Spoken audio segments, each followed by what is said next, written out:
Hello, everyone, and welcome to another episode of Lodgecast. Yeah, Another one? I How many can't are there? believe. How many are there going to be? There can't be that many Horus Heresy books, surely. Well, Oh. it's going to be at least minimum over 60, and then Terra, then Scouring, and yeah, it's going to be a lot. But as always, people, it's me, Hal, and joined by Andy, my co-host, and as always with Lodgecast, you don't want to read the Horus Heresy, we'll read it for you. We've got you covered. We're going to tell you everything that happens in each of the books. It's not a book review. This is straight up lore, and then we'll give our little opinion at the end. Today is a really, I almost say this is an emergency podcast because this book, the Horus Heresy finished, a few years ago, and they released another book in the Horus Heresy, which is called Isfahan Massacre, and it's incredibly important. So we actually are shoving this in the order because it makes the most amount of sense to go here. I enjoy this one a lot, but I'll basically going to get straight on into the lore. I will say we're going to be following some good old DROPSITE Massacre perspectives here. Just as a preface, we're following mostly from the Shattered Legion's perspectives, as well as a little bit of the traitors, a little bit of them.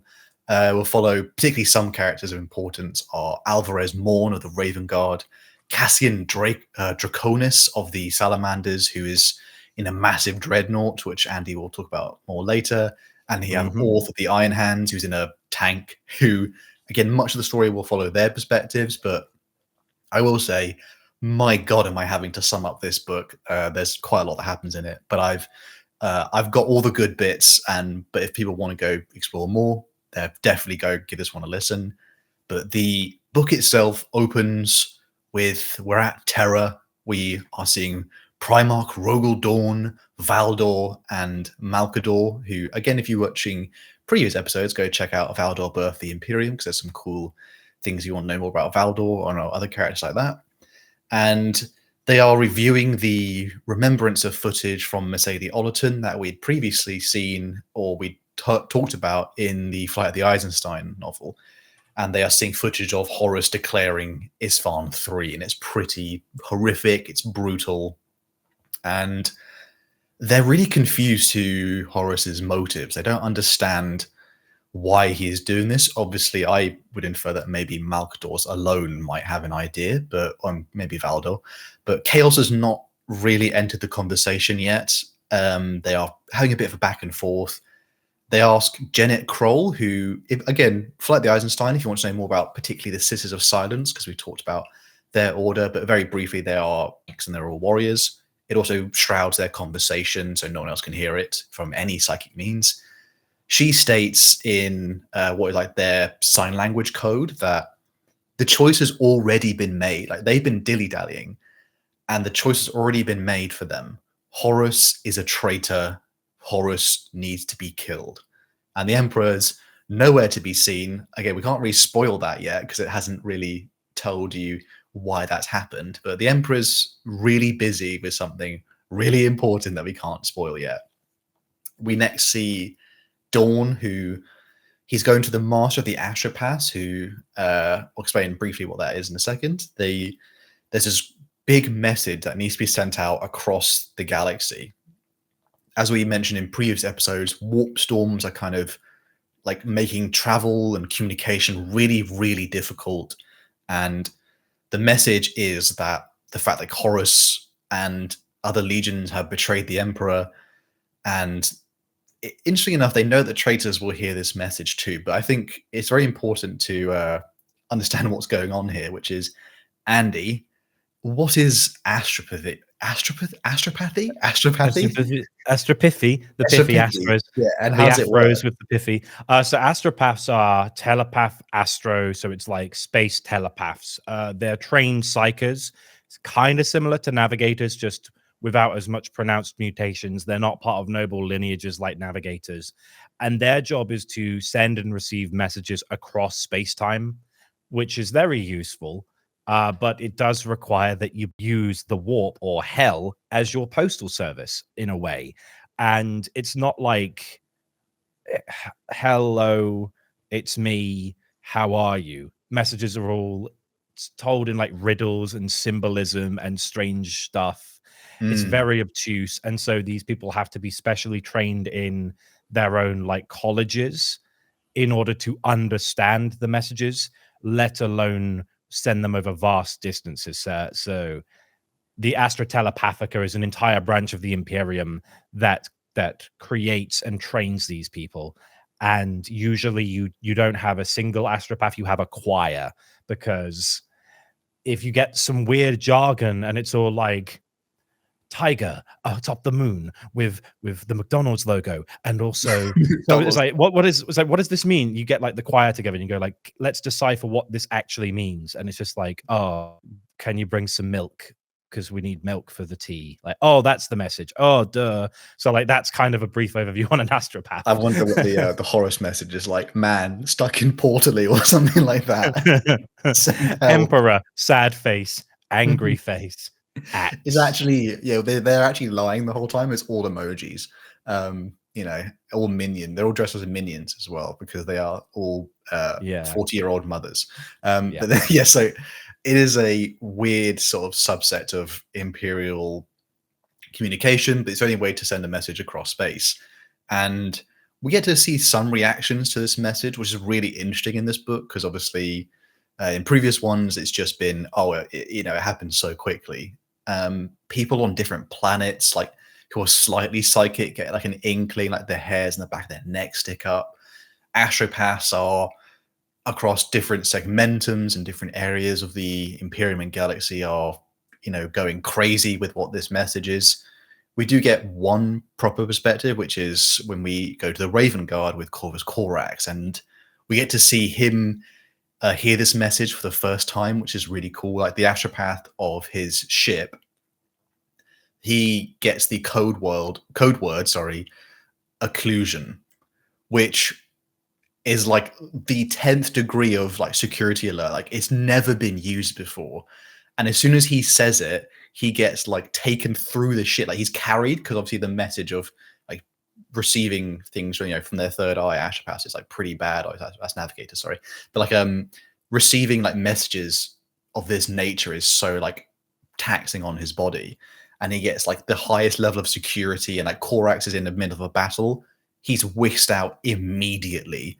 And then they're put in like a dampening area of the ship so that he can, the astropath called Acronis, sorry, not called Acronis, the astropath, he can't say the words initially to Corax. He's like, I don't know how to say it, until he just shows Corax the message, which Corax is a Primarch, so he can decipher it. And it's like, Horus has betrayed the Imperium, massacre at Isfahan 3. And it's like, oh my God. And then we take a shift now. So just briefly on that, like the message is spreading across the galaxy. I say we then shift to the traitor's perspective. So we're zipping over to Istvan 5, and then we get to see our boy Khan, who's not quite a betrayer yet. Who I'll say, Andy, what happened to Khan on Istvan 3? Well, at this time, you could probably call him Khan the pre-trayer, because he's not quite a betrayer. He's a he's pre-gaming. But he hasn't. Yeah, he hasn't got the protection of the blood god yet. He is revered and he is capable. He is a captain, but he runs into a lad called Garviel Loken, who you do not mess with. You know, Garviel Loken being named character, not just named character energy, but like protagonist character energy. So he gets crunked by Loken, and I believe stuck on a bulldozer blade of some description. It doesn't go well for Khan. Yeah, I think the last thing, it's weird though, because it's implied, isn't it? Like Khorne is watching him, because I think Khan is lost to the nails and he says something about the eightfold path, something like that. And then Loken just beams him onto a bulldozer blade, and they basically find him at the point of death. And then we pick up in this book where Khan is alive, but because of like Kargos, who's one of the apothecaries for the World Eaters, like Khan's body is broken, and he's a broken human being as well. Like, or even if they are human, but like his jaw, like throughout the book, like it keeps like clicking and cracking, and his his nails don't sing anymore, but he feels utterly like alone, like he's like a hollowness within him. Like he's experienced nerve damage, which means that the worst thing of all, he's a space marine who can't engage in space marine armor properly. Like it's dead weight to him. It's not got all like the pistons and the different imports. I probably should explain that at another point, where like how Astartes armor actually like plugs into the Astartes, but essentially Khan is a broken. He's like the shadow of his former self. And there's a cool part here where with Isfahan 5, we get a bit more lore into the actual area / protection piece that they're create this massive fortress. And what we saw previously, why Fulgrim wasn't at the Isfahan 3 massacre, is because he was sent here to Isfahan 5 to turn this already existing structure into a bastion of defense.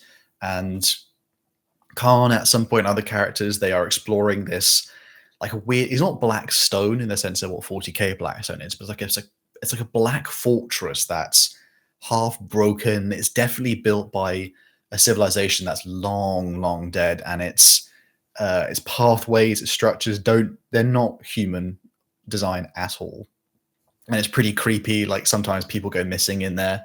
I think that's probably because they get lost. I don't know if people are killing them, but it's pretty creepy. Isfahan 5, and Isfahan 5 itself is like full of black sands and long dead volcanoes and lots of snow and ice.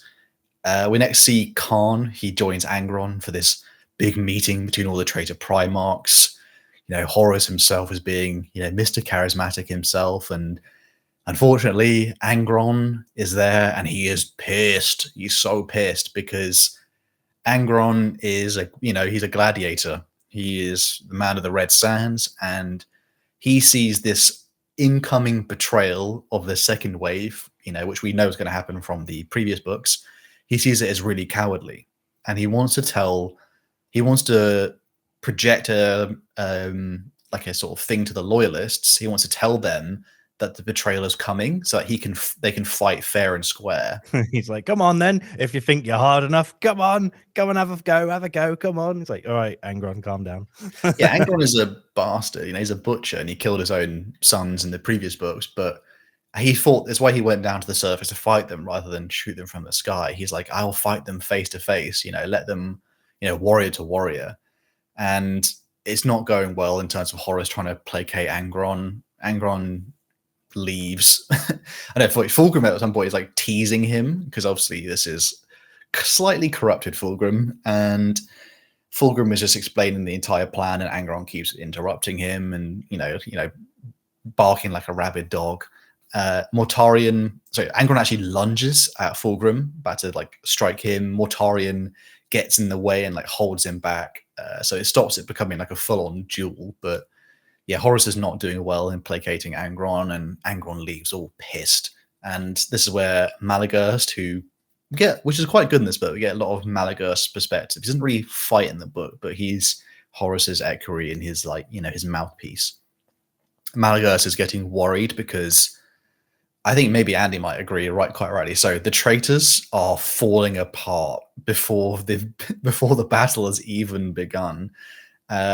Which, to be fair, I will ask Andy though. Do you think then, because of like Angron, Fulgrim is like just in his own mind, Mortarion is kind of more against the Emperor than with Horus? Do you think that eventually, if like the loyalists were too late, they would have just turned on each other, maybe? Probably. I mean, it's no secret that the Emperor isn't a particularly good dad, and it's possible that even some of these guys might have just broken, even if there wasn't a traitor or someone like Angron, probably just would have been like have to have been put down at some point, even if there was no big rebellion. You'd be like, oh, this guy's just nuts. We can't do anything about him. He's a bit too far gone. Even the Emperor was like, I'm going to try and fix him. And then they tried to fix him with the butcher's nails. And everyone was like, nah, it can't be done. We cannot get these out of his brain. He's destined to die by them or something worse. Yeah. Yeah, Malagurst is really seeing the writing on the wall. he sends Abaddon to go speak to Khan, because Khan is usually the only one who's able to get through to Angron. And Horus is agreeing with Malagur's assessment, and he then calls Alfarius to activate, basically. He activate, press a button, activate Alfarius Omegon, and he also says we need to go speak to the Davanites, which is interesting because we haven't really seen the Davanites much beyond even this book. But as I was asked Andy, particularly as well, Andy, would you care to explain who the Davanites are? Because we've only seen a bit of them in False Gods. Yeah, Davanites are not really I guess the first chaos cult, but they are like the first notable one, I guess you could say.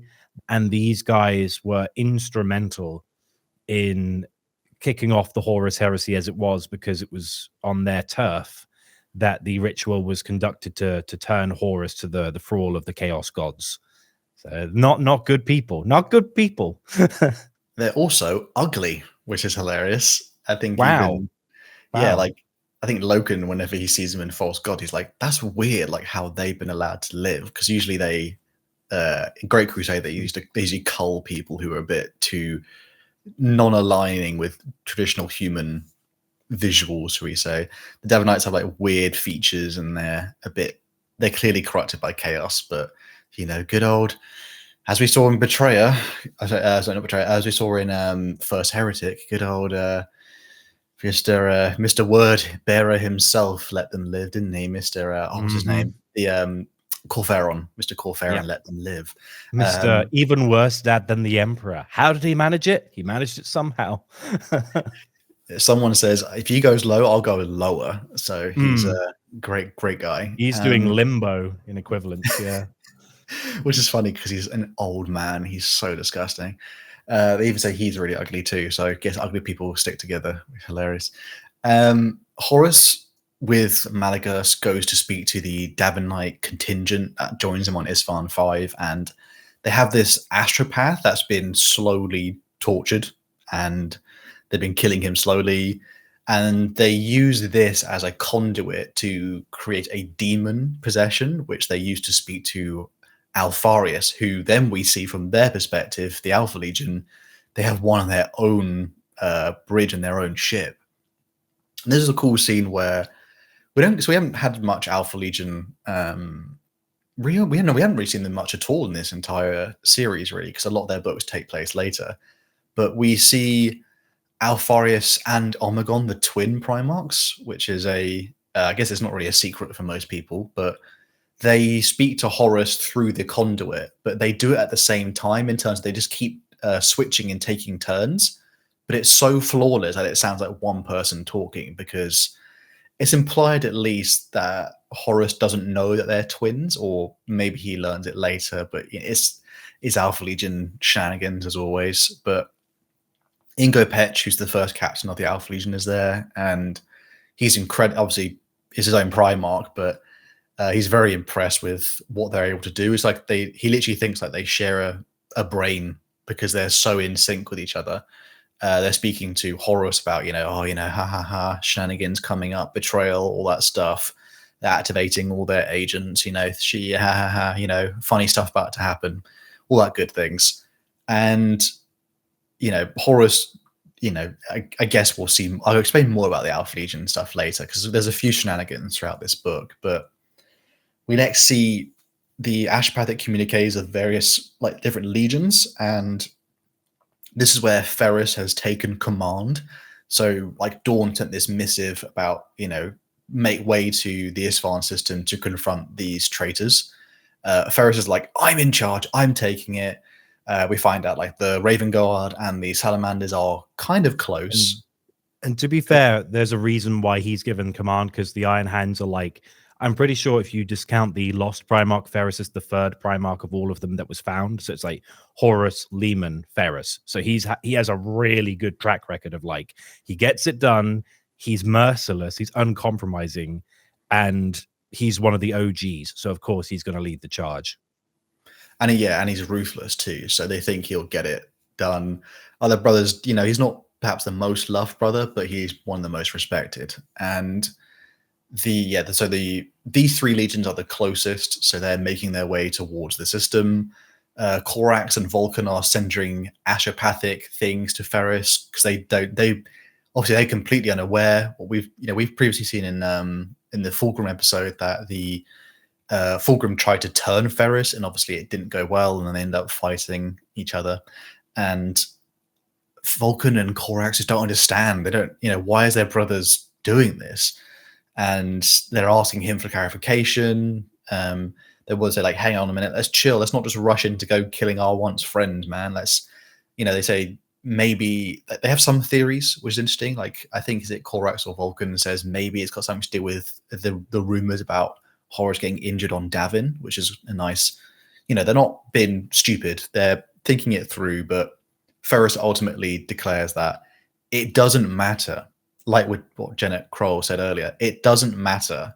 Horus has betrayed the Emperor, betrayed the Imperium, along with the other traitor legions. You know what has to be done. The order comes from the Emperor himself. They must be destroyed. So, and this has nothing to do with the fact that Fulgrim smacked him upside the head with Forgebreaker. Yeah, absolutely nothing.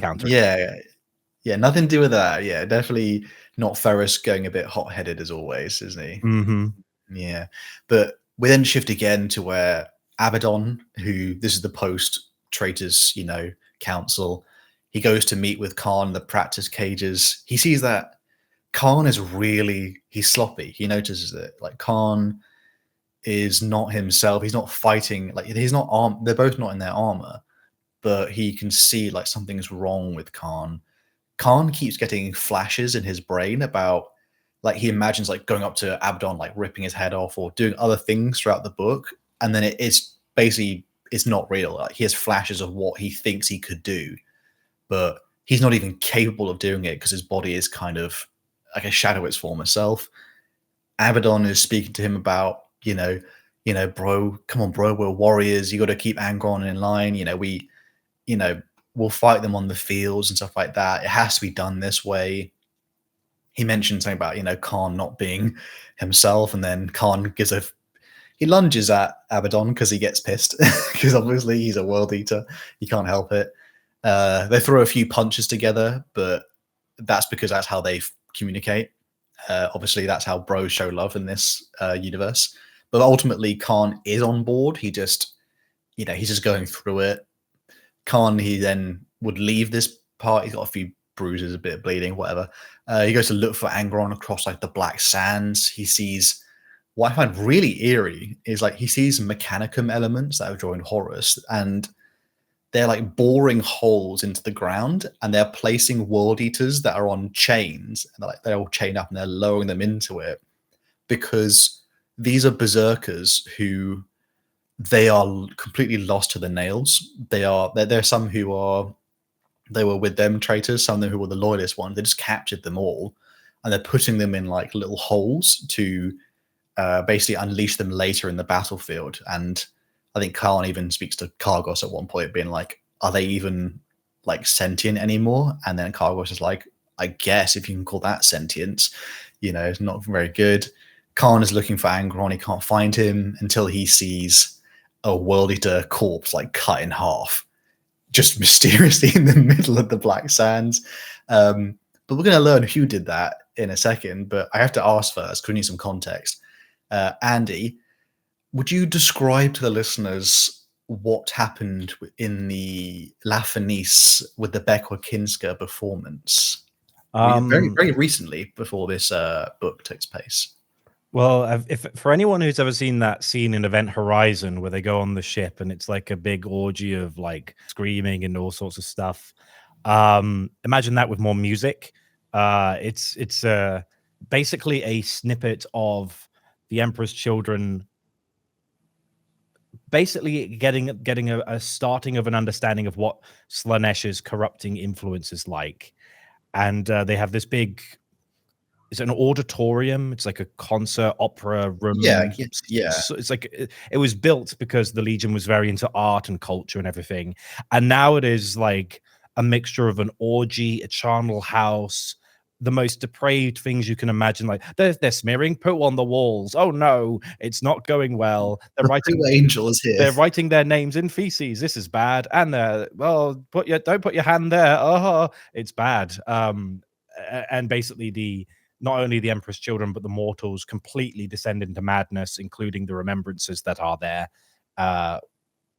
with Kinska being one of them. And plenty of horrible things that happen to the characters in that book, because chaos is very bad. And you don't never once, not even once, folks. Don't inhale. Do not inhale chaos even once. It's bad for you. I think it was even it was a first instance of the grand music that would create the noise marines, who we're going to learn about a bit more here. But I think the first official one is it Marius Varosian? Yeah, Marius Varosian. He hears the music of Slaanesh and he becomes obsessed with replicating it. And he's like, this thing will do. And he takes like an instrument and they like start to convert them into noise marine weapons. Also, fun fact, it's interesting that like noise marines are apparently the chillest of all the Emperor's children. They're just the most straightforward and like, yeah, I'm pretty chill. I'm not malicious when I kill people. I'm just here. I'm just vibing, bro. He's just a chill dude. He's a nice guy. He when he fires his weapon, he melts the skin off of people. Ignore that part. It's all good. It's all good. But yeah, we get to see some new, like, additional lore in this book where we follow the perspective of a character called Appius Calpurnius, who I don't think I've heard before this book, but he is an Emperor's children who was at this grand performance. Like Marius, he's heard the music and now he needs to hear it again. His senses have been fried, though. Like life itself is too overwhelming. Like the breeze on the back of his neck like sends him into like glorious spasms. It's that bad. And he's currently dragging half of a corpse of a world eater that he just attacked him, and he's dragging the half of the corpse that he managed to take, which obviously is the other half that Khan just found randomly in the desert. Hilarious. Unfortunately, the world eater didn't go down without a bit of a fight. Appius has had his lower jaw shot off, it's like his tongue is just flapping. It's disgusting, and he's bringing this as an offering to Fabius Bile so he can find a way to experience this, like the level of sensation he heard with that music once again.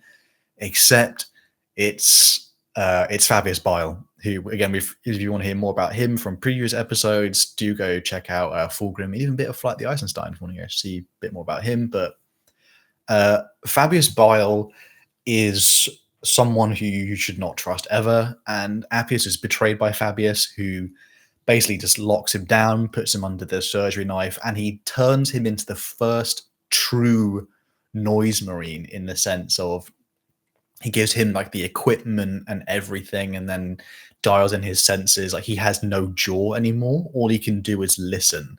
And he also punishes him by like making it so he can't quite feel the sensation level he felt that first time, but he makes it so he can get really close, and therefore he desires it, like he's addicted to it. And he's also psychologically ensnared to Fabius, so he's basically his slave. Well done, Fabius, you lovely man. But he's doing this because he's promised Fulgrim this weapon, and Appius is going to be part of that weapon, which we'll get to see a little bit in a second, which is a cool new part of lore for the Isfahan betrayal. But we then follow with Horus's equerry Malagos, the Twisted. Again, more context. Check out Horus Rising at the very beginning. We explain a bit more about him, but Malagos is kind of Horus's like politician / his strategist as well. He's not obviously as smart as Horus, but he's probably the closest voice to Horus now that the Mournful isn't quite what it was.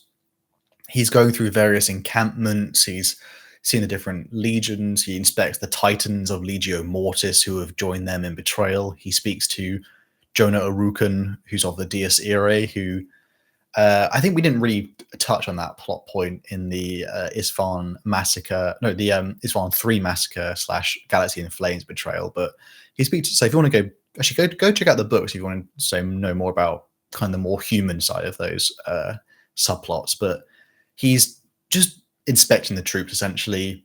he goes to speak to Fulgrim at one point. He's speaking about this new weapon that's going to, you know, punish the loyalists as soon as they land. Fulgrim is being a bastard. He's so, like, it's not fully corrupted Fulgrim, but he's just heard the performance of the Lafany Specklekinska stuff, so he's not good Fulgrim at all. He asked, Fulgrim and Mal have like colluded to block communications just in case Angron tries to send the signal, which they're pretty sure he will do. And then Fulgrim says if Angron goes at him again, he's literally going to kill him. So Malagos is like, oh my god. Yeah, no, please. Then he goes to walk the next line. He sees the Death Guard, and they've created these bunkers that they're gonna like pop out of when the loyalists come near. And he's approached by Mortarion, who he realizes Mortarion's basically arranged this meeting. You know, it's not a coincidence. And Mortarion is saying, you know what, bro? I hate the Davinites. You know it. And he says, you know, I understand you're using them. You know, they're disgusting and their psychic powers. Obviously, Mortarion hates psychers. But he says, you're going to have to kill them after this is done, because if you don't, I will. And then Malagos is like, are you saying you're going to attack people? He says, no, I'm just saying I'm going to do it unless you do it first. So Malagos is like, it's really funny. The scene ends where Malagos is leaving and he's like, please, Ferrus, please arrive. Oh my god, we weren't going to last longer, which is hilarious. I think, again, Andy, do you think at this point, I wonder if you thought who would do it first? Will Fulgrim attack Angron first, or would Mortarion attack the Davinites first? I mean, I feel like Fulgrim would invite a fight more than, because he's that guy who's on the sidelines, just like poking and prodding and being like, I'm going to be a dick to you. I'm going to be a dick to you. And he's just like, go away. And I said, go away. I said, and then it's smack. And then the fight starts, because Fulgrim's just that kind of guy. He's just a bit of a troll in my eyes.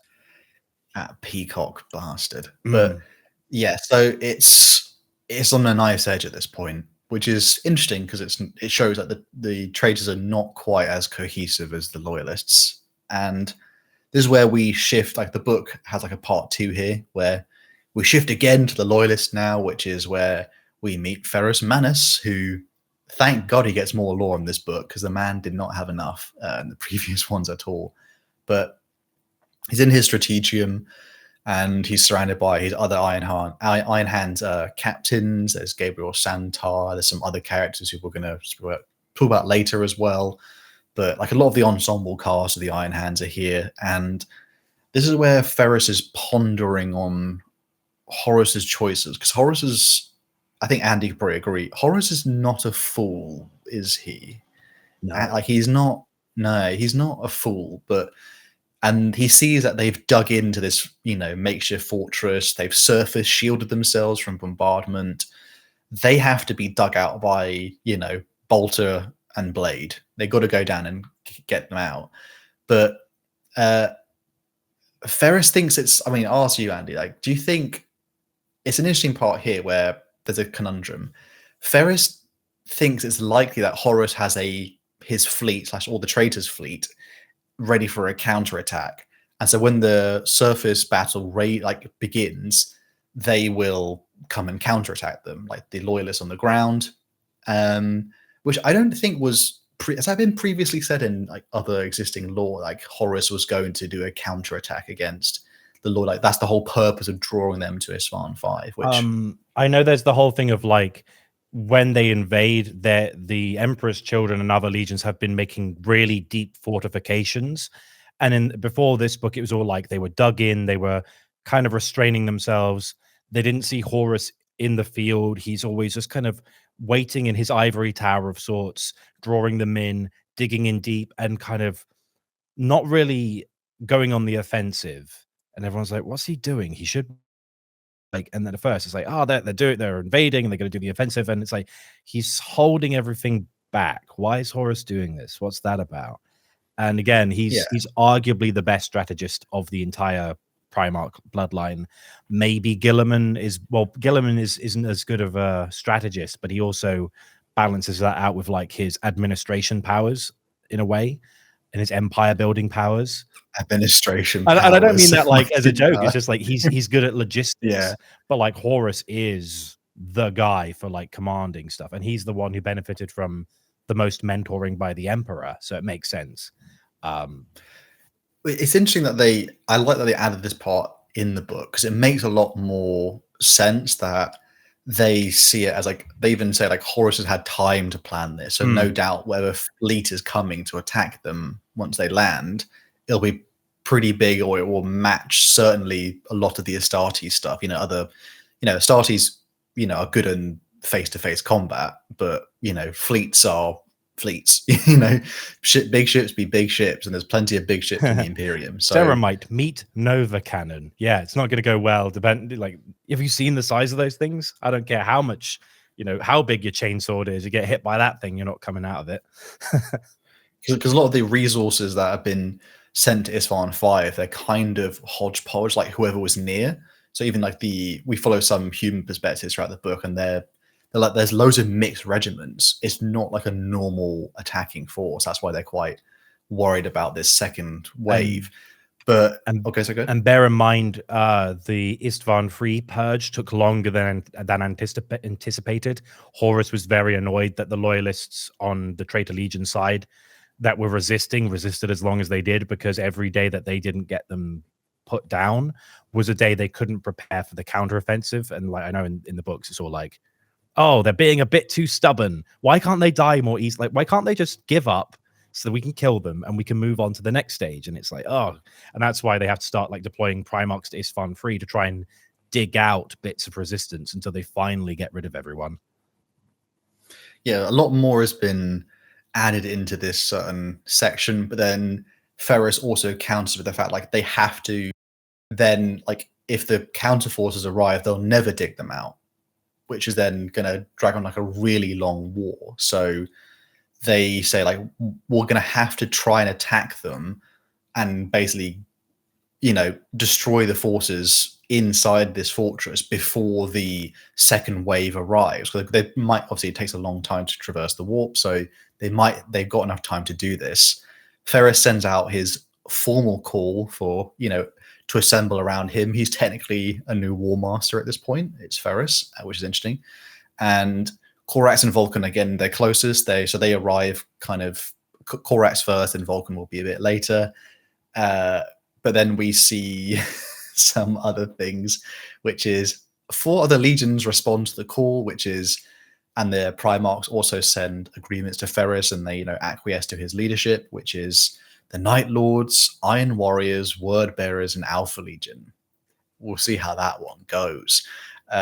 Vulcan, weirdly enough, like, Korax is trying to talk to Ferrus, like bring him down again, but Vulcan's communications are being blocked. So, will be another, like, something is clearly trying to stop, like, make sure Ferrus is, gun-ho doing this decision. Korax's words just fall on deaf ears about, Korax says, what if we just starve them out, But again, it just boils down to Ferrus is getting pissed off. Like, something is not right with Ferrus Manus at this point. Something is beyond, his anger is beyond his normal anger. We then switch to what will be the Salamander perspective. They're making their way towards Isfahan 5, and we see a certain new perspective that Vulcan has awoken. I'll ask Andy, who is Cassian Dracos of the Salamander's 18th? So Cassian is actually quite an important character, at least for his chapter / legion. So Cassian Vaughn, as he was originally known, was the original Lord Commander of the Salamanders, and he led the legion in Vulcan's absence during the Unification Wars. He's sometimes called the Fallen Master or the Avatar of the Sacred Flame. During the assault of the Tempest Galleries, when they were originally known as the Dragon Warriors, he oversaw the fighting go from 20,000 men to 1,000. So that was a pretty bad fight. So after that point, they were deployed as like a support legion, and they would purge space hulks, they would attack Corsair raiders, and they would help the Great Crusade expand without being like a hammer blow, more like a surgical strike. They gained a reputation as being saviors of mortals, and basically Cassian was kind of the forebear of their reputation as like the good guys of 40k in a way. And when they were deployed to the Taurus division of the colony worlds, a big cluster of space, and they were still known as the Dragon Warriors, they were attacked by orcs. They'd replenished their numbers back to where they were, about 19,000 men, after about a decade of fighting. But then during the battle, Cassian is mortally wounded, and it's on a world called Anteum. It's, oh no, we're going to lose the Legion, and it's all going tits up. And then this guy called Vulcan shows up with 3,000 Nocturnian Astartes, and they go, oh, look, who's that? Is it a bird? Is it a plane? It's a perpetual. And so Vulcan turns up, smashes through the orcs, reunites his legion in that battle, and then, everything's good. We won the battle. Oh no, Vaughn. Oh no, he's dying. And so Vulcan made him a bespoke suit of like dreadnought armor called the Dracos Revenant. Hence, that's where Cassian Dracos comes from, Dracos Revenant armor. And it's apparently so strong that it's basically invulnerable. And he made it to honor him as like the guy who was holding the fort until he came to reunite the Legion. But the problem is, as good of as a suitor is, and as revered a hero as he is, he's also very old. Every time he is woken up from battle, he kind of deteriorates a little bit of his mind. He gets a little bit less sane, a little bit less lucid. And so they only wake him up during the most dire of circumstances. And I think this book situation fits that bill to a T. Oh yeah, it's well, we see him in his like dreadnought dream state, because they're often like they're like hibernating in some way, and we see flashbacks where Cassian he's the Legion Master, and he's speaking. This is the time where there's only one Primarch in the universe, and he's speaking to his really, really good friend Horus, and they're like joking, they're laughing, they're speaking about the future they will build together, a future where like they'll put down their blades and there won't be any war. Like Horus is the one saying that to him, and so he then wakes up, and then Vulcan, and he's brought before Vulcan and Captain Numian, who we'll see more of later in the series. Vulcan asks his opinion on why Horus has betrayed the Imperium, and Cassian is like, what? In his dreadnought box, he can't feel or see anything really. Obviously he has like other things to help him do that, but he's just, he's a wet flab of meat in there, but he still feels very, very cold at the thought that Horus, his friend, has betrayed the Imperium. It's pretty bad. We then meet with one of the characters we talked about at the very beginning, which is Alvarex Morn, who is the Raven Guard's Master of Descent. So he's in charge of getting the Raven Guards, all the Raven Guard, down onto like air to surface deployments, which is a really big job. You'd be surprised at how important it is. And he has like his own special like craft as well. Corax has been, something's wrong with Corax. He can sense it in him. He's quite close to the Primarch as of recent years. And Corax eventually just says, by the way, I need you to do something for me. It's like, yeah, whatever, man. Yeah, it was good, man. What do you need? I need you to deploy the entire Legion to the surface of Isfahan 5. Can you do that? And Alvarex is like, what? Like, no one's ever done an entire Legion deployment before. It's like, that's how ridiculous this whole conflict is. Like, to the point where they have to deploy entire legions, which is like 100,000 strong fighting forces of super soldiers. So Alvarex will be dealing with that throughout a little bit of the book. We then also have a slight below deck. This is something else is happening, which is there is a hunter in the shadows. Like I'm not lying, like jumping out of literal shadows to attack servitors, and like he's preparing himself for Isfahan because he's vowed to hunt some big prey. He's vowed to hunt the Mournival, which I'll ask Andy to explain. A cool character who gets some more love later, which is who is Cadi's Nex of the Raven Guard. Cadi's Nex is kind of interesting. Before this book, we didn't really have much to go on, and it's nice that they fleshed him out. Basically, he's the guy in charge of the Raven Guard's Moritarts. And if you've ever seen a Moritart, they're like the dual-wielding, plasma pistol firing shock troopers. Before he was an Astartes, he was actually a bit of a murderer. He did a bad murder back on Deliverance. Oof. And he's always seen as like this ill omen by his peers. And he's obsessed with macabre and grim stuff. But when Deliverance was liberated by Corax, the so-called Blood Crow was imprisoned by Corax. And then he basically was like, why are you murdering people? And he's like, because they're oppressing us and blah, blah, blah. And he went, okay, I'm going to pardon you and you can become an Astartes in my legion. You'll probably be quite useful.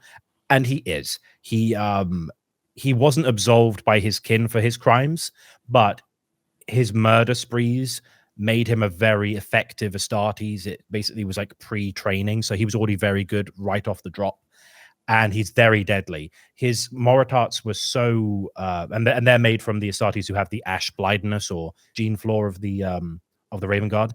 The impression he left with his Moritarts was so great. Even the Blood Angels and Ultramarines started to incorporate them into their own legions because they were that effective. And Gilliman was like, "Oh, I'm always looking for ways I can improve my legion. I'm having that." So that's who Kaedy's next, or Kaedy's next, is. He's just like murderer turned Space Marine commander in charge of the most kind of volatile guys there are in the Legion, other than destroyers.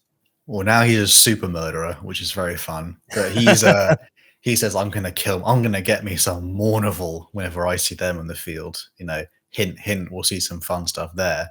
But we then shift to above the surface of Isfahan 5, the 3 legions that we've been speaking of, which is Salamanders, Raven Guard, and Iron Hands. They're arriving above the world, and they basically broadcast their intent, you know, Imperator Lex or Philidus Lex, I can't remember the exact tone, but they say, you know, we're going to kill you guys. And Horus is using this. He like projects it to all the different elite, so that, you know, the leaders of different companies, all the traitors and primarchs that are with him. And he says, you know, look at what they've become, you know. And he speaks like, you know, I understand, like, you know, many of these guys are your friends. You know, this guy saved Abaddon's life. This guy, you know, in the 19th saved your life. But the Emperor is the enemy. He's forced us to kill them but it doesn't matter, because they would have died anyway in the future to come. You know, the Emperor's going to kill them anyway, but we have to do this to save ourselves and like to save others from the cruel tyrant Emperor. And he's riling them up, and then they're all like, all of them are screaming like, you know, Lupercal, like raging about it. And then once again, Mr. Buzzkill Angron storms in. He's angry because he found out that Horus has prevented him from communicating any signal, so they were obviously right that he was going to go do that. Mortarion again steps in front of Angron, but this time when Angron leaves, Horus follows him out, and then also Khan is chasing his Primarch, you know, I would say quite poorly. His body is like, his left arm is locking. He can't turn his head towards the left. His jaw is clicking. Like, it's really like his body is in a terrible shape. Khan's just getting so angry that his body won't, you know, respond. He's got nerve damage. He kills a few humans on the way just because, you know, he's pissed. Angron breaks into the Emperor's Children, like Emperor's Children's station, like communication station. So he actually, which is new lore, which is Angron killed a few Emperor's Children, interestingly enough, in this book. And add that to the pile with Angron. Oh, killed these, killed that, killed this, killed that. Also a little bit of a prelude to Scalafrax in that, isn't there? A bit of a like, it's like poetry. They rhyme. Yeah. It's like when Khan becomes the betrayer. It's like poetry. And he's killed a few. Khan is trying to stop him.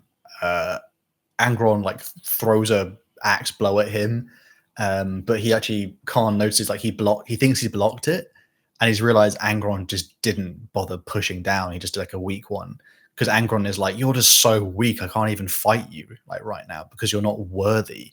He's like, so again, Khan is like completely just hates himself until from the, you know, the silhouette behind them appears, and it's Horus. Horus has followed him, and Horus is like, "Nuh-uh, like we need to do this." And Angron is shouting at him, saying, "You know, this is unworthy of us. This is, you know, at least we have the honor of facing our enemies head on." Horus is like, "Nuh-uh, we need to do it this way. We're not gonna let more of our men die just for your, you know, for the Emperor's honor or whatever." So Horus, which is new lore, Horus and Angron start to duel, and it's, you know, Khan even says it's the most sensational thing he's ever seen in his entire life. It's like he can barely follow it, and it's pretty like they're not Angron, it even says like Angron fights to kill. Like Angron never holds back, and Horus is quite clearly up to the challenge. Horus is fighting, and then they're trading blows until Horus, he backs away from a kill strike that he could have taken, which ultimately shows that he's could have won, and he chose not to kill Angron, which makes Angron kind of like simmer down a bit because he's like, oh my god. Angron is finally lets out the real reason, which is he isn't really, it's not about honor, it's not about telling the loyalist, it's because he wants to die, and he wants to die in like a glorious end, fighting another Primarch or something. And he just, Angron just, he's so sad he wants to die. And then Horus tells him, I can't give you that. I can't give you the, deliverance from your pain, but maybe the only way to do that is to kill the Emperor. So, Angron is like, fine, we'll do the betrayal, fine, we'll kill them, we'll make our way towards the throne world after, whatever. I'll ask Andy, do you think with all the Primarchs, in a 1v1, who do you think comes out on top? Like all skills, like against each other, but only the Primarch, no like extra Legion forces. Who do you think comes out on top? You know what I'm going to say, surely. You know what I'm going to say. I can already feel it as well, isn't it? Mr. Jagatai Khan. Jagatai, it's Jagatai. He's the best duelist of the bunch. He knows it. The only time he, quote, lost, he didn't even lose. It was Demon Mortarion. So that was cheating. He had like the chaos juice, and he still decapitated him in the process. I think Jagatai could win. I think he'd get him. Last game, I think people, if they made it this far listening, maybe do comment below what you guys think, because obviously everyone's got like a different opinion on this. But I think I come to the fact of I think certain people have better matchups against others. Like if it was Ferris or Vulcan, that'd be a crazy fight because they're both incredibly like tall and strong. But I think ultimately Sanguinius might, because Sanguinius even had a chance against, like, obviously I don't want to get to spoiler territory for the end of the Horus Heresy, but Sanguinius is pretty incredibly deadly, and he can also fly. Sanguinius is able to fight demon Primarchs. So I think maybe Sanguinius, although he'd have to have some kind of help. Where like if it was Magnus and he has his magic, he'd have to have like rune armor, like what Lehman Russ has to fend off against magic, because magic is a bit unfair, obviously, in a duel. Yeah. But Sanguinius, my boy, my beloved, he would. There is a strange thing where like Primarchs also seem to be a bit resistant to Psychers. Like I know I'm jumping ahead a little bit, but like reading up on a future episode with Jagatai's book, it's like stated that he resists the Orc Psychers' powers. They just don't affect him. It's like, I guess because they're made from warp stuff, that contributes to them being a bit resistant. But then it's Magnus. It's like Magnus would be a problem because he's like the second greatest Psyker who ever lived, second only to the Emperor. Like that's tall order to like magic missile, block this. Oh, don't think I can. Testicular torsion. I cast. I don't even know if they got that. But yeah, it'd be pretty cool to see a lot of them. But at this point, we then switch again to where Korax and Vulcan, like Vulcan's arrived now in system, and they're both trying to speak to Ferris once again. It actually gets to the point where eventually, quiet and macabre Corvus Corax yells at Ferris. He's like, because Ferris is just staring ahead at his screens, trying not to listen to them, being like, we have to do this, we have to do this. And then Corax just yells at him, which finally gets his attention. And it's the part where these three brothers are coming to terms with what they have to do. And Ferris is like, he speaks to, I saw this in person, and he finally explains why he's been so stubborn at this point. It's because Fulgrim tried to turn him, and he asked the other two, did they try and turn you, huh? Did they even bother? Which is interesting. He says, what did they see within me that made them think I would turn against the Emperor? So that's like his real, that's the thing that's been on his shoulders the entire story so far, which is, again, is a nice new part of lore. And eventually they kind of all calm down and they agree, like, you know what, the best plan is to, we have a second wave coming. We can dig Horus out before any reinforcements come, / our fleet could probably hold off that second wave of Horus's stuff. So we have to go to the back, we have to go down to Isfahan 5, and we have to do this. which then turns on to part 3, which is the actual battle.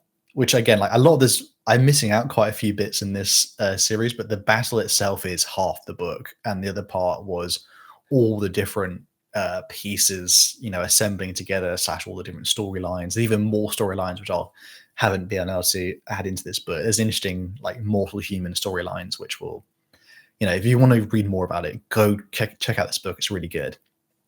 The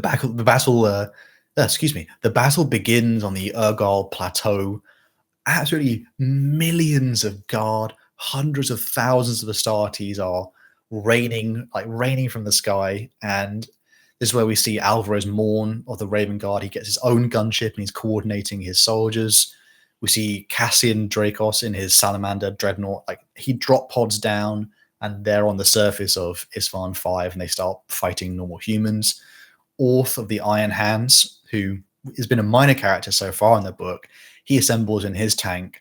And again, we're going to follow these 3 guys throughout much of this stuff. But I'll ask Andy here, because I haven't been able to talk about him yet, but Andy, do you want to give a brief explanation of who Orth is of the Iron Hands? He's one of the most decorated warriors of the 10th Legion. He's an expert tank commander. He was chosen to lead the Legion subjugator squads during battle. And during one such battle, he basically had a massive wound to his skull, which required it to be rebuilt with lots of cybernetics. He has like one of those big metal plates and lots of cables coming out. And when Isfahan 5 happened, he was deployed with the Clan of Verni and Ferrus Manus.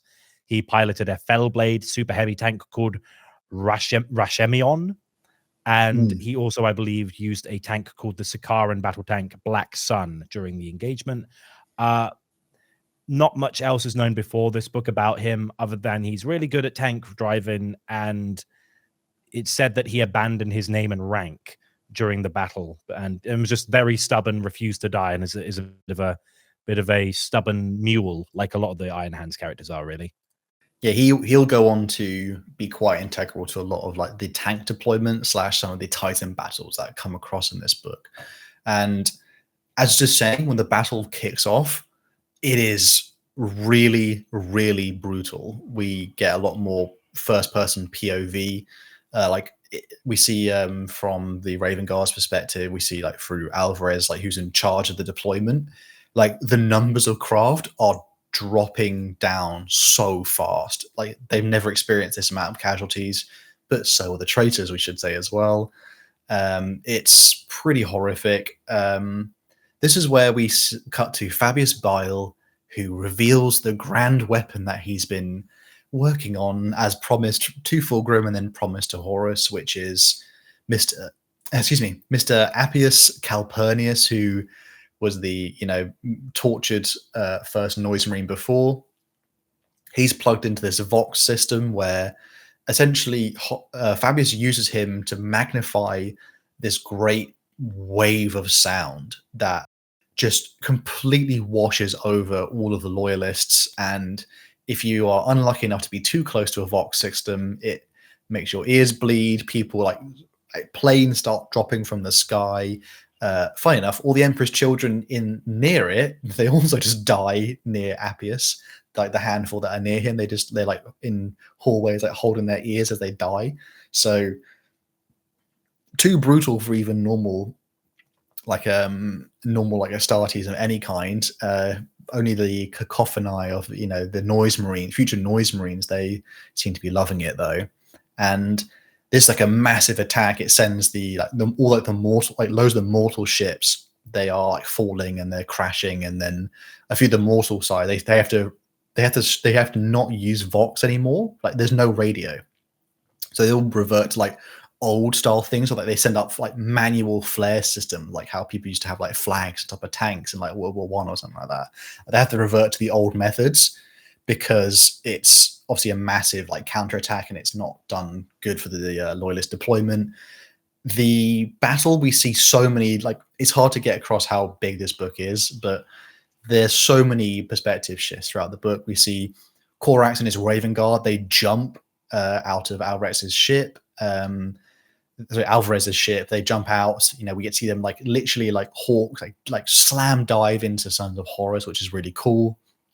We see a character called Cades Nex of the salamanders, who's like a lone salamander. He's the only one who like survives his ship deployment / drop pod, and then he starts hunting Sons of Horus in like the different tunnel systems, and he puts on their helmets of traitors to hear like their radios. We see he meets up with like some Saturnine Terminators very briefly throughout the book. We see them fighting like Death Guard tanks and other things.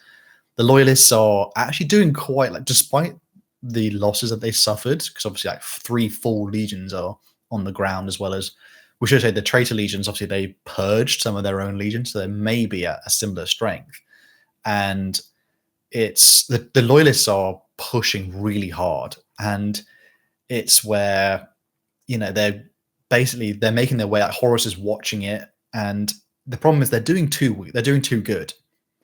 And this is where like the traitors who are in the second wave, you know, the ones who will turn on them, they're starting to get worried, because if the Loyalists make it into this fortress system and then the betrayal happens, they're in like bunkers, they're in safety. So it's actually gonna be like they'll have to dig them out. So it's gonna be like, oh no, that's not what we want, because the whole point, they're supposed to wipe these legions entirely to, like, you know, basically it's 9 versus 9 legions at this point, you know, in the grand scheme, and they want to wipe out 3 of them completely. This is where Alvarex, who's the Master of Descent, is getting suspicious, because the bombardments from the supposedly second wave, and even some of their own Loyalists, they're pulling back, they're stopping, or they're pulling up higher. And he's like, what are you doing? Like, the Loyalists on the ground need that support. And that's because the Iron Warriors and like Alpha Legion, another one, they're saying, well, that's because we need to land, bro. No, we're just landing. And he says, why are you landing? Like, you shouldn't be landing yet. You know what I mean? He's certain things are like ticking in his head. He's like, you could land, like, you know, what do you mean? Why do you need to set up a defensive position? You should be supporting us, or, you know, like supporting our push, rather than you have to like deploy another wave. I'll ask Andy, I think, do you think the Loyalists should have worked it out by this point? And I say, was this just considering which Primarchs are actually in the second wave? Yeah, I mean, the thing is, it's just the case of you've got hot-headed Ferrus, who's maybe not thinking clearly because of that knock he took to the head. Vulcan's very amenable, and Corax isn't. He's got a bit of a chip on his shoulder as well because of his previous dealings with Horus. I mean, they probably should have seen this coming, but no one really thought this was a possibility. Like, even Alfarius in his book is like, Horus betraying the Emperor? That's impossible. No, that's never going to happen. That's stupid. You're stupid. That'll never happen. What do you want about? And that's like the deception guy. And even he's like, yeah, I can't see it happening. It's so uncharacteristic that it's like if someone said that you could breathe water and not drown. It's like, oh, no, that'll never happen. That's stupid. That's how revered, respected, and beloved the Primarchs are. And I think even amongst themselves, add the layer of brotherhood, it's unthinkable for them. You know, it's like, I imagine if one day Law Crimes was like, oh, Hal has begun the criminal heresy, and he's calling me names on social media like, why have you done this? Why? What happened? It's all for our boxing match that we definitely have not pre-planned to set up. Criminal Clash 2026. There we go. But yeah, I mean, I would have thought, considering that Conrad Kurz, Perturabo, you know, Alfarius, the second wave, it's like, come on. Yeah, I mean, I suppose people underestimated Lorgar because he's kind of the run to the litter. Alfarius is deceptive, but he's not got a bad track record. Perdurabo's got a chip on his shoulder, and he hates a lot of people, but he's never done anything aggressive towards the other Primarchs other than he doesn't like Dawn. And then everyone thinks Kurz is a maniac. So it's like, oh, yeah, he's a given, but it's just one. You know, he's not going to be like the leader of a rebellion. He's just going to be a pawn of it, so to speak. And yeah, it's, I mean, well, you know, it's building up. The betrayal's coming, as we already kind of know, and we know in our hearts it's happening. This is where we cut to the World Eaters get activated. So Angron like stands, like Angron just like launches himself like at tanks and starts like cutting them up, and the World Eaters hordes are like coming out of the ground in different holes that they buried earlier. Khan rocks up. His armor doesn't really work, so he's really slow in it. Other world eaters are commenting, but he just tells them to shut up. Khan is utterly useless. Like, one Raven Guard attacks him and he gets shot immediately. He almost dies, except another world eater just cuts that guy's head off and then runs forward, like pretending that doesn't even happen. Khan's in this weird, like, his consciousness is falling away, and he falls into this weird dream state where there's this warrior who's like testing weapons on a rack, asking him, "What are you afraid of?" And there's like these hunting dogs, and they're all surrounding him. They start biting and they start eating him, and he's screaming in the pain. And he says, basically it's implied, I think, that it's Khorne talking to him, although he doesn't realize what Khorne is. And he asks him, like, "What are you afraid of? What are you afraid of? Like, are you afraid of dying?" And then Khan's like, "I'm not afraid of dying. I'm afraid if I keep killing, I'll never be able to stop." And then it just cuts. Which, again, I'll say here, he awakens after the battle is done, and there's just blood all over his armor. He's got a weapon he doesn't remember getting, and then his wounds have healed a little bit. So, something interesting has happened to Khan throughout this book. Perhaps the blood god has favored him earlier in the lore than we thought, which is interesting. We then cut to Horus Aximand, who we've seen like small parts of him throughout the book. But it's interesting that we haven't had this part yet, which is I should ask Andy, do you remember when he killed in Galaxy in Flame, he killed Torgadon? Like, Abaddon had concerns, didn't he, about Aximand, I think, because Aximand was a little bit like, I think Abaddon says there's like a look on his face, which like he's not sure they're doing the right thing, if you remember that. Because they didn't, but then they never addressed it in other books, did they, ever again? It's just implied, like, Aximand. There is a short story where it's like him going through trauma, but it's more he's worried about Loken coming to get him. He's just like, "Oh no, it's Loken. I betrayed my friends and my kin, and it's Loken. Get out of my head, man." But yeah, I don't think like Aximand's too fleshed out other than that.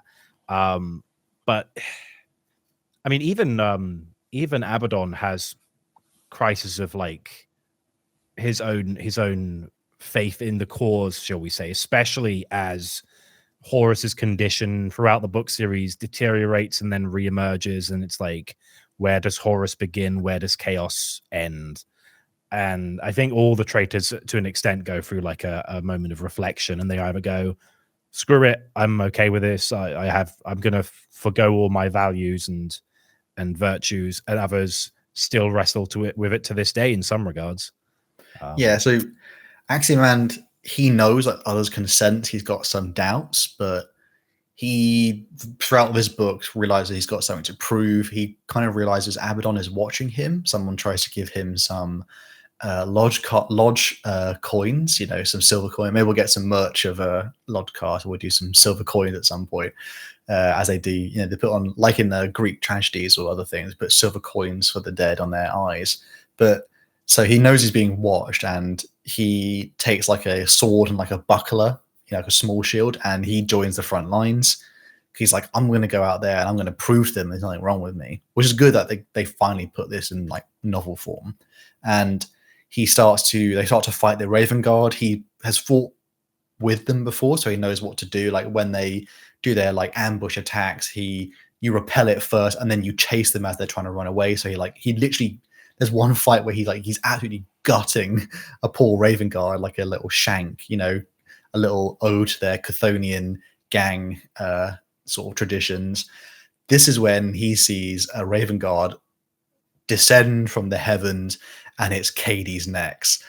Cades starts to kill Sons of Horus like it's nobody's business, until Aximand is able to like confront him. He's like hidden behind this tank, and he's doing pretty good, but Aximand finally manages to injure him. He's about to do the killing blow until Korax arrives, and then Aximand is, and all the other Sons of Horus, they just run away because it's like, "I'm not dying." But weirdly enough, Aximand feels like there's like a shadow behind his eyes the entire time. That something's, he's being haunted, shall we say. The rest of the battle, there is a subplot of Titans are battling each other. It's pretty brutal. New lore, Vulcan fights Mortarion as the Death Guard rise up, and they deploy poison smoke clouds over their bunkers, and then they emerge through the poison in the bunkers, which is really cool. Vulcan, and Mortarion do end up trading blows. We don't see like a brief part of their duel.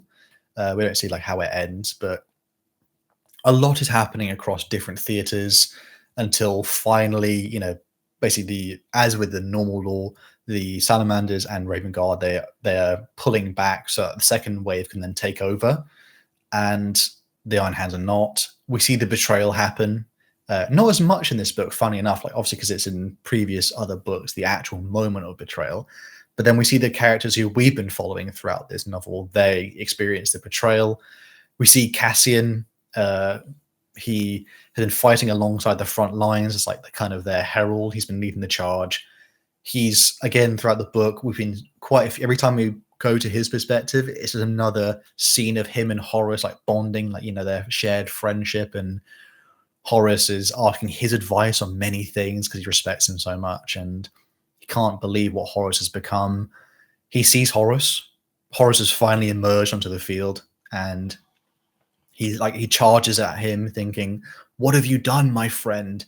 And then Horus takes Worldbreaker, and despite having incredible, dreadnought armor, he smashes Cassian right in his sarcophagi, and he ends his friend's life. I say, Andy, how did you feel when Cassian falls to Horus? Really, how do you feel about his death? It always sucks when there's a named character that you like, especially if it's a loyalist one. When it's a traitor, you're like, "Hey, get wrecked." But we don't like it when loyalists die because it hurts. Because they're not good guys, but they're kind of good guys. I mean, sad. I feel sad. It drives it more home because they were good friends. So it was. And I don't think his lore had stated how he died previously. No. Pretty much all the characters you mentioned in this episode, I've done videos on, and it's all like, we don't know what happened to them. We last saw them on Istvan, and now it's like, they're gone. So which is good. That's just kind of how it is. I think that's good though, because it finally gives them like the ones who didn't have enough lore, it gives them a little bit more of a proper end. There's some few other perspectives in the book where there's an interesting one. There's a small minor character who's a salamander who he's not from Nocturne, but he grew up on an ocean planet, and there's like an interesting battle between him and the Titans, like the Dies Irae and things like that, which are, again, unfortunately, not enough time to give that full love that it deserves.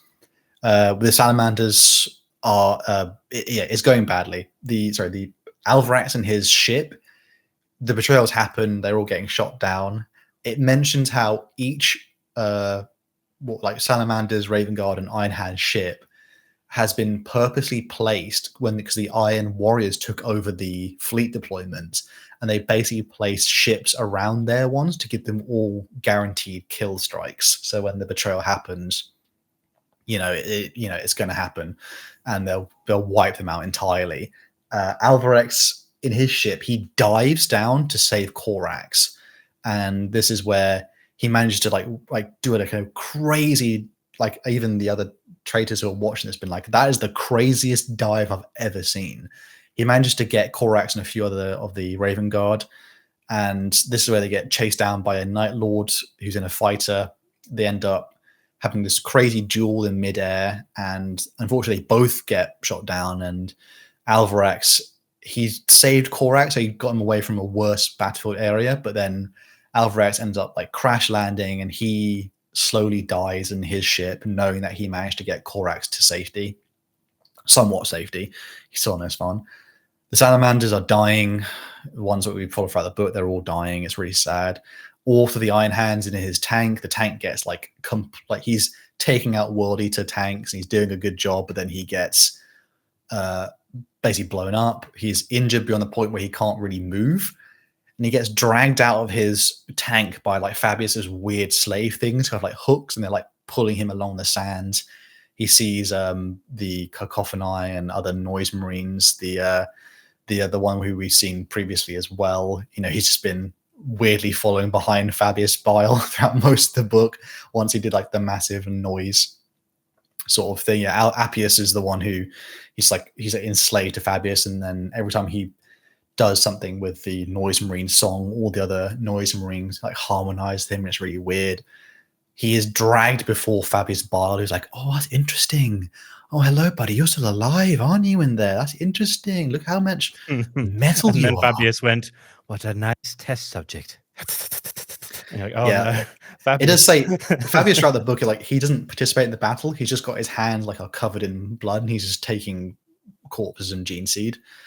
This is until like Orr thinks, "Oh my god, I'm going to die to this guy," and then he turns his head and he sees Fulgrim, and then Orr's brain doesn't work because he can't comprehend the image he is seeing next to Fulgrim, which is he sees the severed body, like the missing the head, Ferrus Manus. He sees Ferrus Manus's corpse, and he's like, "Oh my!" Like his brain can't comprehend, despite being like part metal. Like his Primarch is dead. Like, oh my god, my Primarch is dead. My Primarch is dead. He is like that's the point. Like properly like breaks him, and Fulgrim is obviously, as we know at this point, he's possessed by the demon Fulgrim, the demon one. He gives the body to Fabius, who is like, can't get enough. He's like, "Oh my god," he's actually, fawning over the fact he's got a dead Primarch body. And then he asks for the head, and then Fulgrim's like, "Nah, the head is for someone else, unfortunately, brother." But I think even then, like the Orth sees into Fulgrim's eyes, and for a split second, he sees unbearable panic. So he gets an inkling of like it's the demon, something's going on in there. I'll ask you, Andy, like, because it was discussed in a previous episode, but how shocking is it now to like have a dead Primarch in the setting? Because only a few of them don't make it, so it's quite a lot, isn't it? They're not supposed to die.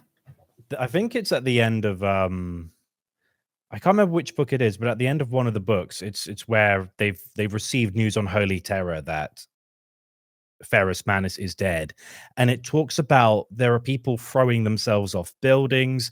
There are uprisings going on in like prison populations, so they can capitalize on the mayhem.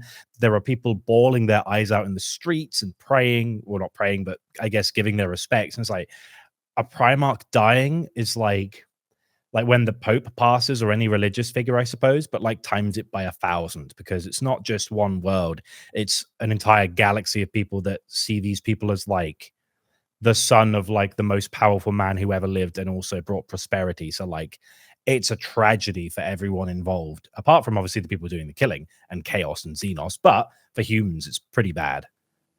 Yeah, the perspective of like, the Primarchs are not supposed to die, just how like the Emperor's, this immortal figure. So they're really, it's pretty sad in the books. Again, like it's what we've seen in previous ones, like the victorious traitors start picking at, desecrating the corpses of their, their once friends. And Ferrus Manus's body is obviously, we see that in episode of Fulgrim where that happens. Again, if you haven't checked that one out before this one, that probably missing quite a lot, but a good amount of death has happened. It's completely, the traitors have won. What's interesting though, I don't know if you know this, Andy, there's a law change here, which I don't know if it's canon or not, or there's like some explanation to it, which is Fulgrim in front of the other traitors, was like Fulgrim, as Horus declares their victory, he gives the severed head of Ferrus to Horus. And oh yeah, that's established. Yeah. Oh, I thought, because I think he drop it in front of his throne in Fulgrim? Yeah, but there's like a whole thing of like in the lead up, he basically eventually just has like the skinless skull of Ferrus, and there's even a short story where he's like, "You should have joined my rebellion. If you were on my side, we would have." And it's like when the end of the heresy is happening, all the traitor Primarchs are kind of starting to fracture and do their own thing and be a bit rebellious here and there. And he's like, "If you were in the team, we would have done this ages ago. And why did you have to side with the loyalists? Why do you love Father? You're an idiot." And he like would talk to the skull. Like Hamlet.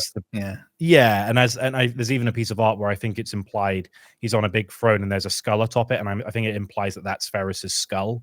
But yeah, so like Horus he's losing it, and as much as we don't really see much of Ferrus Manus, he is one of the most respected. Like everyone respects Ferrus Manus because he gets shit done, and he's unflinching in his adherence to the Imperium. it was good to have more lore for him in this book, but it was because I thought the lore chain was originally like the demon Fulgrim drops the severed head at his feet in his throne, but in this one he gifts it to Horus in front of all the other traitors. Horus picks it up, he raises it like high, and then all the traitors start shouting Lupercal, Lupercal. So I thought maybe like they had the original interaction in Fulgrim, and then later it's like the ceremony of a formal version. Yeah, let's maybe like mop up the base of the severed head so it doesn't drip everywhere, and like maybe embalm it slightly, or make sure it's not as icky. Pretty raw to put a nice put a nice bow on the box we're going to present it in so it looks nice. Like do his makeup nice, give him a bit of blush. God, he needs it.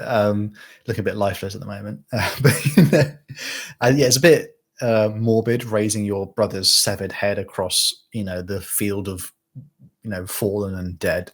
The ending is pretty macabre and pretty sad. I will finish this episode with saying there's been a massive subplot throughout this entire novel which I was unable to put in at every point, which is Ingo Petch and the Alpha Legion. They put in the work behind the scenes, and they are secretly killing traitors as a part, like an Alpha Legion sniper, like lands on Isstvan 5 and starts shooting. Like when the betrayal happens, some of the salamanders aren't sure like who's betrayed them. They don't know what's happening, and the Night Lords are like, "Hey, we need help! We need help!" And then he shoots some of the Night Lords, so then they start shooting at the salamanders, and the salamanders know that the Night Lords have betrayed them. So it's interesting. There's different. Is it Exodus? He's like their best sniper. Is he mentioned in the at any point?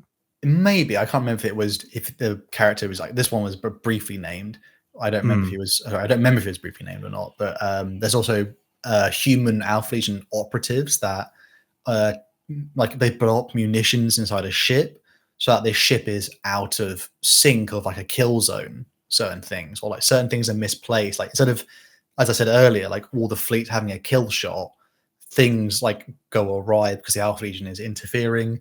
The Alpha Legion kill some of the Iron Warriors, and they make sure like one of these ships escapes, so then they can send a message that the betrayal failed. And at the very end of the so Ingo Petch is like the one in charge of killing Iron Warriors and other stuff. Different Alpha Legion operatives they're making sure that some people survive Isstvan 5, which is interesting. Obviously, that creates the Shattered Legions later. But this ensures that they ensure that one ship is able to escape, and this ship sends the last astropathic message to Terra saying, Isstvan 5, 3 legions have been massacred, 4 have joined Horus, sort of thing. And then that's kind of where the book ends, really, where, basically the massacre failed, the Isstvan 5 attack failed and it's become a massacre, which is pretty sad. Again, I would probably say like there's so much of this book, which it was a surprise it wasn't already in the Horus Heresy. Lots of characters who either didn't get their flowers or needed more, like things like Aximand, or I can't believe it was never explained how Khan went from I was on a bulldozer to I'm fine now. So there's different things that definitely this book is a massive big up to this book, that it, again, if everyone's a Heresy fan, particularly this one is a really, really good one. I don't know if it's the best. It's not, again, it's hard to put like as the best one ever, but enjoyable, lots of cool scenes. Hard to really do this one justice with how much goes on, particularly a lot of the battle scenes and the Titans and all that stuff. But I say, Andy, do you think like it was really good that I think it was well deserved that finally this maybe got a bit more lore? Was it underrepresented in lore before? I think the trouble with this book really is that it's like we didn't need it because the series was already concluded and it went fine. But it's a nice bit of like extra bit of like minutia, extra details. And like, to be fair, Isstvan is kind of brushed over a lot. It's like it's in a few books, but it's just we get the cliff notes. So this is kind of nice that we get like a more in-depth look at it. I kind of hoped they'd do this with some other stuff in like both 30k and 40k, because there are some battles where it's like, oh, that would be cool if they flesh it out a bit more. But I don't know if they're going to make a habit of this. Like, I don't know if we're going to get like another battle for like Beta Garmon, or if we're going to get something like, I don't know, maybe in the future they'll do a book about the battle for Jagoris, where the Huron's boys, the Red Corsairs, invade. Like, that could be quite cool because it's just in a codex. But I guess it kind of is with this book. It's incentivized of like Horus Heresy is popular. It's got this whole book series. Now it's concluded. If we pepper this in, we know it'll be a successful book. It's on one of the most like popular topics in the series of these books. It's kind of an assured win in that regard. But I'm, as much as we've been kind of taking the mick out of it on Law Crimes occasionally, like, oh, another Isfahan book. It's like, okay, but like, I if it's a well-written book and it's got some extra details, fair enough. It's a bit late, but oh well. That's the only, I think, problem with it is the fact like this book needed to exist. Like, this should have been book whatever 6 of the Horus Heresy already, but it doesn't matter. It was perfect in time for Lodgecast. So we thank you, John French. That's what matters. Thanks, John. Thanks, John. That's all that matters. I would say, yeah, very in particularly for a Horus Heresy enjoyer, very enjoyable, great scenes, and particularly tragic from the Shattered Legion side, and interesting to see how the inner workings of the traitors are so much more fragile than was previously thought, and a few more cool scenes of, you know, Horus fights Angron, Vulcan fights Mortarion and Fulgrim hate each other, and you know, and then Angron hates all of them, and you know, in Corax, Ferrus and Vulcan get a few more scenes together. Ferrus gets more scenes and a bit more character development. So I would say it's a good win for this one. Hope everyone also enjoyed this episode. We've got some I don't know, we're not deviating, but we're going to do some fun interchanging episodes the next few ones. We've got some bit of Great Crusade, some character specific novels that we're going to talk about, because otherwise you'd never get to them. But hope everyone enjoyed this one. Thank you guys for listening, for watching, all that good stuff. As always, you know, you don't want to read the Horus Heresy, we've got you covered. And shout out to subscribe to Lodgecast, because we will be doing this every, you know, it's bi-weekly, and we're going to get through it all eventually. One day. See you guys all in the next one. Peace. Bye.